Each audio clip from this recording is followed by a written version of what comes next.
I know we are really quickly coming up on the 6 p.m.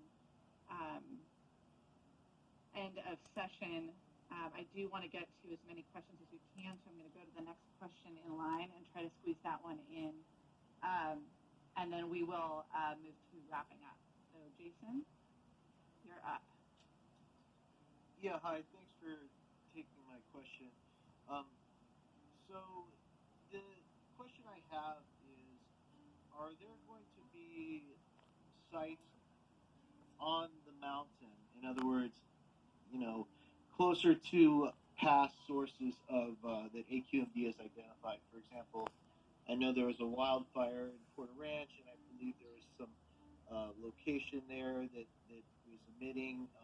AQMD is familiar with some of the past, I guess you could call them hotspots or locations where you have substantial emissions. I would think that it would be important to have monitoring near those sites, as well as nearby the schools, Porter Ranch Community School and Castle Bay Lane Elementary, but there needs to be a balance between locations that are closer to the sources and locations within the community, because the ones on the mountain will serve as kind of an early warning signal, because much of the time it's very windy here and methane rises very quickly. So that is something that's very important. And you mentioned the next step would be third party or AQMD. I think that it's important to use a third party. AQMD can serve as a technical advisor, but I think, like Argo Scientific has done a system for the community that's free.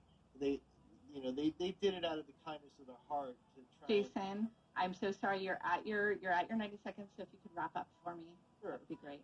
Well, I think that trust is important and paramount, and I think it's faster if you use a company like Argos or a competitor, because they don't have the government bureaucracy. So I don't feel like AQMD would be the best option, and it should be, someone that the community will trust, and trust is paramount in this whole scenario, as you've heard.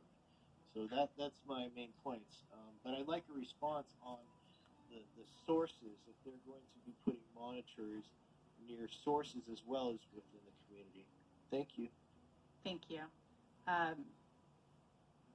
I know we're really short on time, and we're probably going to run just a couple minutes over. I want to get this answer out, and then we'll wrap up. Jason, do you want to address where the monitors might be located? So Jason, good to hear your voice again, and appreciate your comments. And with regards to on-site monitoring, I think when we're in a kind of community or fence line configuration, that that we can do in terms of being able to be in a public space to do air monitoring. When you get to a facility, Nick may have to step in terms of if there are provisions that would have to be made with the facility to be able to be on site to do monitoring, because I believe they have under the order of abatement the enhanced leak detection and repair provisions of that. I have to relook to see if any of it includes already methane sensors or anything that's within the facility to see if that may be already in place. But the question is whether or not that information could become public.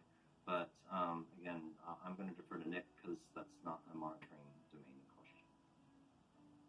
Yeah, so briefly just to add to that, the challenge is just like when the leak was occurring, the initial solution was to cap it. And even once the scientific experts looked at that, the danger of bringing in, equipment to try to do that for a major blowout was found to be a hazard. That's one thing that we really need to dig into, and the different attorneys on the call will look into. That's always been the pushback, that putting anything inside the facility is bringing a hazard because of the type of material that's stored there. But there has to be a balance in sort of finding a location where we can safely do monitoring. So we will push the limit to try to get something to get the best monitoring location. As Jason and the other people can tell you always want something upwind downwind, so you know what's actually being emitted from the facility. But placing monitors in the community is always something, assuming that people agree to be the location source for those. That's always easy. Putting things on a facility, we will do that and demand that be done. But because of the unique nature of the material there, that's something that I think everybody knows. In the past, they've always claimed it's a hazard. But we will evaluate that and try to find the best solution to get the best readings to determine what's impacting or being released onto the community. And if I can just add up in terms of the different solutions, that's where the aerial measurements come into play, because that does give kind of that aerial profile of what would be and where on the facility where there may be some emissions.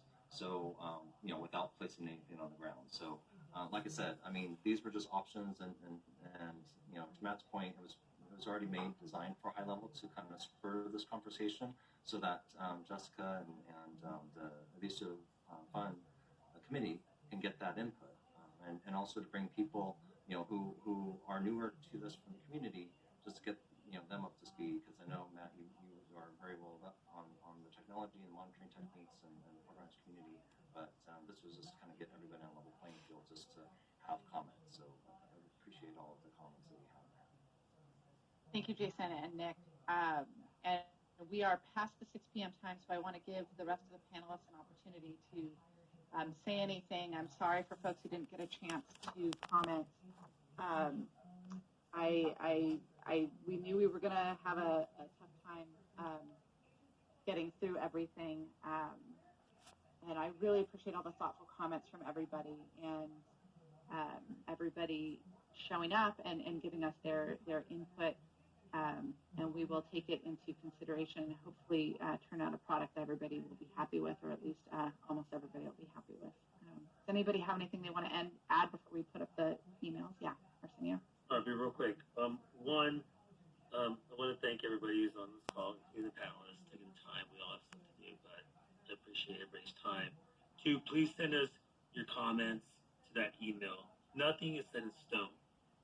Remember that. So when you all are providing comments to us about what you would like to see, please tell us more, because I think that's the best. At the end of the day, that's going to be the best result from this process. So if you have thoughts on where they should go, please let us know. And lastly, I'll say this, is that